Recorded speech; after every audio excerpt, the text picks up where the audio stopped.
Mungkin ada saudara kita Kristen di lingkungan ini, saya mohon maaf, tapi silahkan buka Bible Anda. Karena sampai detik ini masih ditranslate, masih diterjemahkan. Alhamdulillah masih ada yang mau terjemahkan dan ayat itu belum dibuang. Ayat itu belum dibuang insya Allah.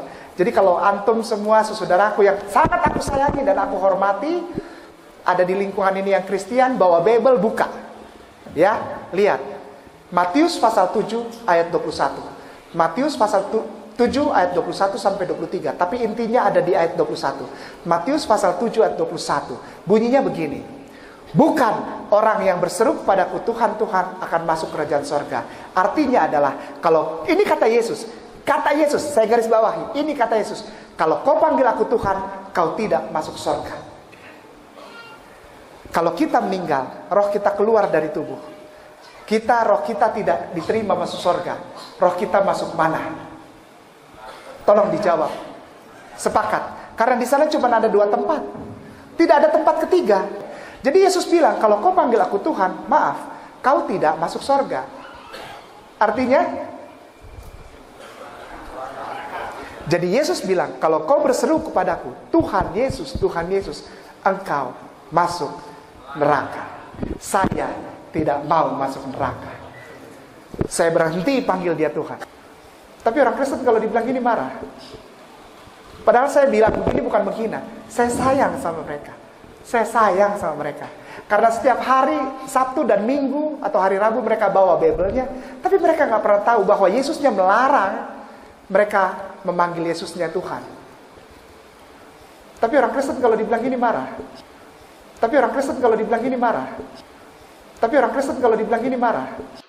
Sebenarnya kami orang Kristen tidak marah kok, ya. Cuma kami lucu saja, ya, dan juga prihatin. Lucu dan prihatin karena ada ya mantan pendeta sebodoh ini, ya. Itu sebenarnya perasaan kami, perasaan lucu, heran, ya, prihatin. Sekali lagi, itulah perasaan kami karena kalau ada pendeta yang mantan pendeta yang katanya sekolah tinggi lalu cara menafsirnya seperti itu menyedihkan sekaligus memalukan, ya. Jadi dikatakan bahwa kami bawa-bawa Bible tapi tidak pernah tahu bahwa Yesus melarang. Bukan begitu, Om, ya. Kami tahu ada ayat seperti itu, tapi bagaimana memahami ayat itu secara benar, itu yang harus dipahami. Ya, bukan seperti model pemahaman Anda yang kacau balau, ngawur seperti itu. Ya, bagi saya, apa yang Kainama katakan ini hanyalah pameran kebodohan. Dan hanyalah menunjukkan sejauh mana atau sedangkal apa pemahaman dia tentang kitab suci Kristen. Baik sekarang maupun pada waktu dia masih jadi pendeta itu, ya. Nah, memang ini ayat-ayat favorit. Ya, mungkin gara-gara para mualaf ini lalu akhirnya diambil juga oleh orang Islam yang lain untuk mengatakan bahwa Yesus melarang orang Kristen menyebut dia Tuhan dan kalau menyebut dia Tuhan itu akan masuk neraka. Ini terus terang, aduh, ini penafsiran anak-anak, anak TK ini ya. Nah, sekarang saya mau menunjukkan bahwa apakah ini penafsiran model seperti Kainama ini penafsiran yang benar, ya. Nah, sekarang kita melihat ayatnya saja ya. Matius 7 ayat 21 ini ayat yang dia persoalkan tadi. Bukan setiap orang yang berseru kepadaku Tuhan, Tuhan akan masuk ke dalam kerajaan surga, melainkan dia yang melakukan kehendak Bapakku yang di surga. Nah, dia kutip ini kata-kata Yesus, lalu Yesus bilang bukan setiap orang yang berseru kepadaku Tuhan, Tuhan akan masuk ke dalam kerajaan surga. Jadi kesimpulannya adalah bahwa orang yang menyebut Yesus Tuhan itu tidak akan masuk surga. Nah, satu hal yang perlu kita pahami saudara-saudara ya, bahwa membaca Alkitab itu, saya tidak tahulah bagaimana Quran mereka ya. Mungkin cara baca mereka di Quran itu ya modelnya kayak begitu, comot-comot saja, dicopot-copot saja, tidak mengenal yang namanya konteks. Tapi kalau itu cara baca mereka, ya jangan terapkan pada Alkitab kita. Ya, cara membaca Alkitab yang benar itu adalah satu ayat tidak pernah boleh dilepaskan dari konteksnya. Konteks itu adalah ikatan kalimatnya, baik ayat-ayat sebelumnya dan ayat-ayat sesudahnya. Itu menolong kita supaya memahami apa maksud kata-kata di situ. Ya, saya beri contoh saja. Kalau ada tiba-tiba ada kalimat saja bilang semua orang mati. Kalau ada kalimat semua orang mati, maka saudara bisa berpikir bahwa apakah seluruh orang di dunia ini mati? Tapi kalau ada konteksnya, misalnya dalam konteksnya ada kalimat yang berkata begini, bahwa pesawat Lion Air yang berangkat dari Jakarta menuju ke Medan mengalami kecelakaan, terjun bebas ke laut, dan semua orang mati. Pada waktu saudara menghadapi kata-kata semua orang mati, saudara kan tahu bahwa ada konteksnya. Konteksnya adalah pesawat Lion Air dari Jakarta ke Medan. Berarti semua orang mati. Di situ tidak bisa diartikan semua orang di dunia ini, setiap individu di dunia ini, di 5 benua ini mati semua. Tidak. Konteksnya menentukan, dan karenanya semua orang mati di situ, maksudnya semua orang yang ada di pesawat itu. Nah, jadi konteks itu menentukan makna. Nah, yang model begini kan hanya ini pelajaran dasar di dalam sekolah teologi. Masuk tingkat 1 itu langsung dapat pelajaran hermeneutik sini. Tapi kalau katanya ini orang ini kayak nama ini sekolah tinggi-tinggi, tapi kalau dari cara dia memahami begitu saja, ini menunjukkan dia nggak ngerti apa-apa tentang hermeneutik. Dan itulah sebabnya saya bilang, dia bilang orang Kristen marah, nggak marah, lucu, ya, lucu dan prihatin, menyedihkan bahwa ternyata cara menafsirmu hanya sejauh itu, ya. Nah, sekarang saya akan menunjukkan bagaimana kita menafsirkan ayat itu dari konteksnya. Ya, kembali ke Matius pasal 7. Ini kan ayat yang dipersoalkan tadi, ayat 21. Kita mundur ke ayat 15. Waspadalah terhadap nabi-nabi palsu yang datang kepadamu dengan menyamar seperti domba, tetapi sesungguhnya mereka adalah serigala yang buas. Jadi di sini Yesus sedang menasihati para pengikutnya supaya waspada terhadap nabi palsu. Nabi palsu itu dia menyamar seperti domba. Dalam bahasa aslinya lebih tepat diterjemahkan bahwa dia memakai baju domba. Tapi sesungguhnya mereka adalah serigala yang buas. Jadi ini konteksnya tentang nabi palsu. Nah, tampilannya, waduh, tulus seperti domba. Tapi sesungguhnya mereka itu buas seperti serigala. Nah, lalu bagaimana tahu untuk mendeteksi nabi-nabi palsu itu bagaimana? Yesus lalu bicara di ayat yang ke-16. Dari buahnya lah kamu mengenal mereka. Nah, apa maksudnya buah di sini? Buah di sini, kalau kita studi itu lebih jauh, maka itu akan menunjukkan pada kehidupannya, buah-buah kehidupan. Jadi mereka itu bisa dilihat dari buahnya. Kita bisa kenal mereka. Dapatkah orang memetik buah anggur dari semak duri atau buah ara dari rumput duri? Demikianlah setiap pohon yang baik menghasilkan buah yang baik, sedangkan pohon yang tidak baik menghasilkan buah yang tidak baik. Jadi kalau pohonnya baik ya pasti buahnya baik. Kalau buahnya tidak baik ya pasti pohonnya tidak baik. Maka ayat 18, tidak mungkin pohon yang baik itu menghasilkan buah yang tidak baik. Ataupun pohon yang tidak baik itu menghasilkan buah yang baik. Dan setiap pohon yang tidak menghasilkan buah yang baik pasti ditebang dan dibuang ke dalam api. Lalu ditegaskan ulang lagi. Jadi dari buahnya lah kamu mengenal mereka. Mereka ini siapa? Nabi-nabi palsu. Terus masuklah ayat ini, ayat 21. Bukan setiap orang yang berseru-seru kepadaku, Tuhan, Tuhan akan masuk dalam kerajaan surga. Melainkan dia yang melakukan kehendak Bapa. Jadi di sini, karena ini konteksnya nabi palsu, di mana buahnya, ya, dari buahnya kenal mereka, maka buah di sini itu berhubungan dengan kehidupan mereka. Kalau mengatakan Tuhan, Tuhan, itu bukan berkaitan dengan kehidupan, tapi berkaitan dengan pengakuan atau dengan suatu kepercayaan, iman tertentu. Dan bukan iman tentang Tuhan-Tuhan yang dipersoalkan, melainkan kehidupan yang ternyata tidak sejalan dengan pengakuan itu. Nah, karena itulah maka di ayat 22, pada hari terakhir banyak orang akan berseru. Banyak orangnya orang mana? Ya nabi-nabi palsu tadi. Mereka berseru kepadaku, kepada Yesus. Tuhan, Tuhan, bukankah kami bernubuat demi namamu dan mengusir setan demi namamu dan mengadakan banyak mujizat demi namamu juga? Jadi jangan heran, ini nabi-nabi palsu memang setan bisa kasih mereka kemampuan bikin mujizat. Terus ayat 23, pada waktu itulah aku berterus terang kepada mereka. Kepada siapa? Ya nabi-nabi palsu itu. Aku tidak pernah mengenal kamu. Enyahlah daripadaku, kamu sekalian pembuat kejahatan. Kenapa dikatakan pembuat kejahatan? Karena itu tadi, dari buahnya lah kamu mengenal mereka. Jadi rupanya mulutnya itu penuh Tuhan, Tuhan. Ya, tetapi hidupnya itu penuh dengan kejahatan. Karena itulah maka pada waktu ayat 21 itu dikatakan, bukan setiap orang yang berseru kepadaku, Tuhan, Tuhan akan masuk kerajaan surga. Belum titik ini, masih koma. Melainkan mereka yang melakukan kehendak Bapakku yang di surga.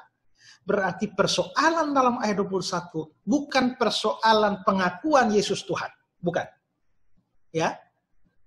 Persoalannya adalah bahwa pengakuan Yesus itu Tuhan tidak sejalan dengan kehidupan mereka, yaitu buah yang mereka hasilkan itu. Itu persoalannya. Ya. Karena itulah maka di ayat 23 menegur mereka atau mengatakan, enyahlah daripadaku kamu sekalian pembuat kejahatan. Nah, jadi disitulah kita lihat konteksnya begitu. Nah, tapi konteks yang di mana Yesus mempersoalkan kehidupan, ya, Yesus mempersoalkan kehidupan yang tidak sejalan dengan pengakuan, itu dianggap masalah pengakuan. Makanya dikatakan bahwa Yesus akan bilang bahwa orang yang menyebut dia Tuhan akan tidak masuk surga alias masuk neraka. Salah. Maksudnya adalah orang yang menyebut dia Tuhan, ya, tapi hidupnya tidak sejalan dengan pengakuan itu, ya, artinya kalau dia beriman benar, pasti perbuatannya akan baik. Tapi ternyata kalau perbuatannya jahat, apalagi Yesus katakan di ayat 23 tadi, aku tidak pernah mengenal kamu, berarti mereka tidak pernah jadi orang percaya, tapi hanya pengakuan mulut saja. Tuhan, Tuhan.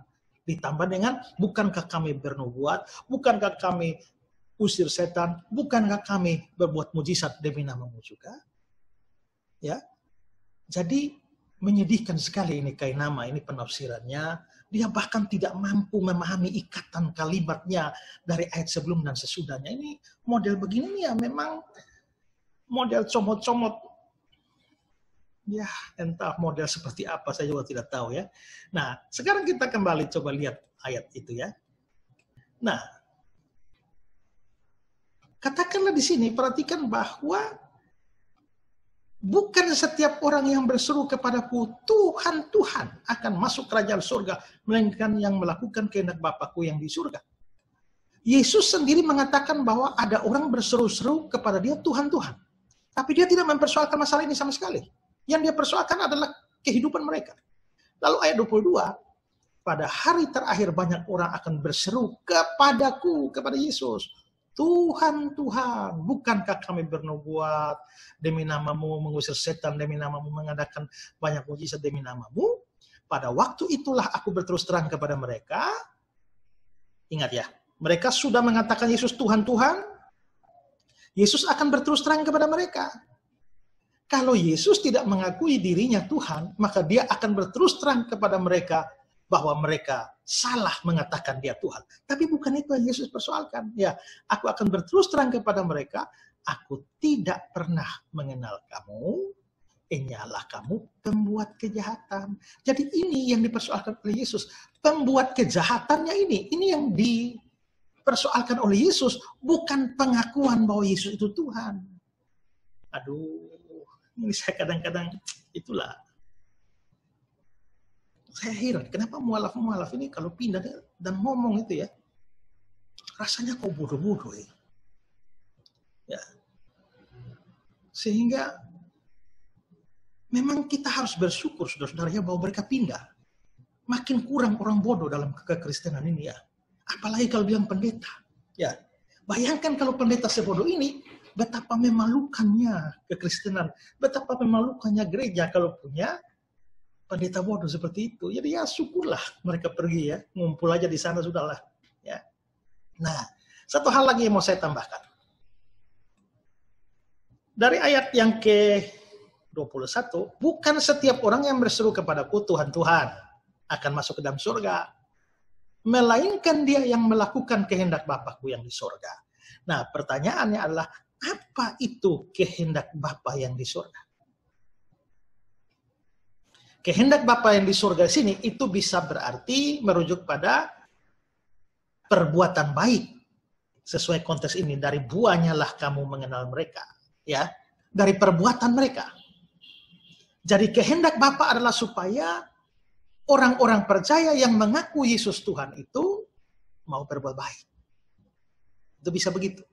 Tapi juga memungkinkan ada pengertian yang lain, yaitu Yohanes pasal 6 ya. Ingat ini, perhatikan baik-baik dulu.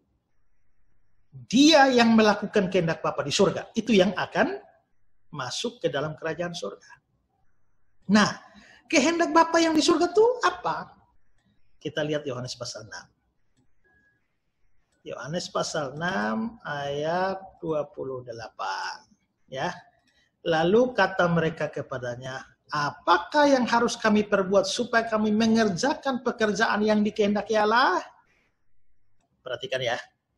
Tadi Matius pasal 7 ayat 21, orang yang melakukan kehendak Bapa di surga, dia akan masuk kerajaan surga. Terus kehendak Bapa di surga itu yang mana? Yohanes 6 ayat yang ke-28. Apakah yang harus kami perbuat supaya kami mengerjakan pekerjaan yang dikehendaki Allah? Lalu apa jawab Yesus? Ayat 29. Jawab Yesus kepada mereka, inilah pekerjaan yang dikehendaki Allah, yaitu hendaklah kamu percaya kepada Dia yang telah diutus Allah. Jadi kehendak Bapa itu adalah orang percaya kepada Yesus. Jangan persoalkan bahwa di sini Yesus itu diutus. Memang Yesus sedang diutus. Karena itu Allah di sini itu adalah Allah Bapa. Untuk membedakan Allah Bapa dan Yesus yang diutus. Jangan dibilang, yang diutus pasti bukan Allah. Lah kalau saya mengutus Kainama ini pergi ke Israel, saya manusia, Kainama itu manusia. Wah, apakah waktu saya utus dia ke sana dia berhenti jadi manusia? Kan tidak. Hakikatnya ya manusia, walaupun saya mengutus manusia, dia yang diutus juga manusia. Hakikat tidak berubah hanya karena jabatan. Karena itulah maka adalah aneh kalau orang juga mempersoalkan bahwa karena Yesus diutus, maka dia pasti bukan Allah. Tidak. Dia diutus, tapi dia Allah. Di sini hanya membedakan dia dengan Allah Bapa. Jadi kehendak dari Allah itu adalah supaya orang percaya kepada Yesus. Terus ayat 40 ya. Sebab inilah kehendak Bapa-Ku, yaitu supaya setiap orang yang melihat anak ini Yesus, dan yang percaya kepadanya, percaya kepada Yesus, beroleh hidup yang kekal. Dan supaya aku membangkitkannya pada akhir zaman. Jadi kehendak Bapa itu adalah supaya orang percaya kepada Yesus, dan yang percaya dapat hidup yang kekal. Itu kehendak Allah. Ya. Nah sekarang Kainama ini dengan model penafsiran gaya kacau balau seperti itu, dan dia mengatakan sekarang saya berhenti percaya Yesus adalah Tuhan. Ya terserah Anda lah. Ya, tapi ingat baik-baik bahwa siapa yang tidak percaya Yesus sebagai Tuhan, dia tak mungkin masuk kerajaan surga. Jadi justru Anda lah yang berada dalam keadaan bahaya, Pak Kainama. Satu hari nanti Anda akan melihat. Ya, saya kira satu hari nanti Anda pasti akan mengakui seperti kata Paulus ya. Filipi pasal 2. Supaya dalam nama Yesus bertekuk lutut segala yang ada di langit dan yang ada di atas bumi dan yang ada di bawah bumi. Dan segala lidah mengaku Yesus Kristus adalah Tuhan bagi kemuliaan Allah Bapa. Perhatikan, segala lidah mengaku Yesus Kristus adalah Tuhan. Kalau segala lidah akan mengaku Yesus Kristus adalah Tuhan, itu termasuk lidahmu, hai Kainama. Satu hari nanti lidahmu akan mengaku. Tapi waktu kamu mengaku sudah terlambat. Karena itu adalah hari kedatangannya untuk menghakimi dan membalaskan setiap orang yang telah menolak dia, tidak percaya kepada dia sebagai juru selamat dan juga Tuhan. Jadi kalau belum, jangan sampai saudara terlambat. Kalau memang ada kesempatan untuk mengaku, mengakulah sebelum kamu harus dipaksa untuk mengaku. Ya, oke, itu saja penjelasan saya. Dan untuk teman-teman Kristen, ini mari lihat ya bahwa ini penting bagi kita untuk belajar Alkitab dengan baik, dan satu ayat tidak boleh dicopot dari konteksnya. Karena kita tahu bahwa aliran-aliran sesat, bidat-bidat, ya, model kayak para mualaf, model begini, itu kan cara-cara mereka itu adalah mencomot-comot ayat saja terlepas dari konteks. Ya, jadi karena itulah kita juga perlu belajar Alkitab dengan baik, menafsirkan secara benar supaya tidak gampang goyang dan juga bisa memberikan jawaban untuk jenis-jenis seperti Kainama ini dan juga rekan-rekannya. Ya, sekian. Tuhan berkati saudara.